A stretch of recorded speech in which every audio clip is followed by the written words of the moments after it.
evil contains within it the seeds of its own destruction. And one really needs to meditate on that deeply and also see it applied in your own life, with the tossers that surround us and other evil injustices that are done, even in plain view.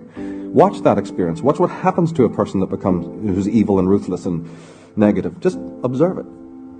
And you'll notice that this is in fact the case. And it's certainly the case up the fractal.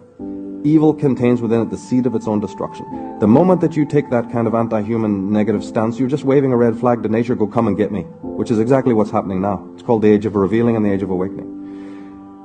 All the message that somebody like me can give is, can you please get into the spirit of that? Because it's happening anyway.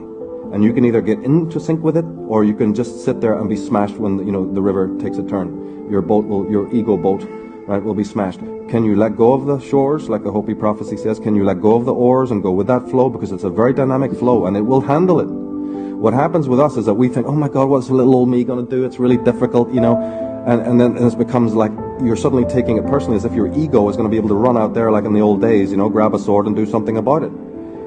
We have no capacity in that realm. It's a mixture between tremendous responsibility and self-awareness of it, but at the same time the ability to, as Neil was saying, go yin.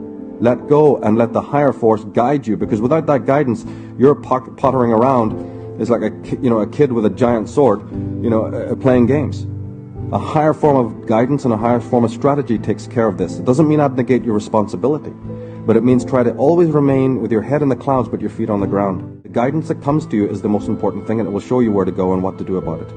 And that kind of particular guidance I'm talking about is not the same kind of sorcery that the Black Lodge has. They have high intelligence, and they have tremendous human knowledge about us on the most fundamental levels. But they lack that connection to the higher intelligence, and that's their ultimate downfall, together with what I said about evil having the seeds of destruction within it. You choose that road, and you will be terminal. You choose the organic, living, feminine, flow of the Tao, and no matter what tyrannies exist in the world, no matter how things get bleak, even if things get 10 times as bleak as they are now, worse, like a prison planet, really and truly, as long as you're with that flow, you're in your center, and it doesn't matter, you see. So it's all about where you are, and they can't inhabit that place, which is why they want dominion, right, over the world. If you can't rise yourself, what's the next best thing? Push everybody down. You're actually remaining exactly where you are, but you've done a good job, like the teachers and bastards we have to deal with every day. They're going to, push you down, and then they feel mighty high.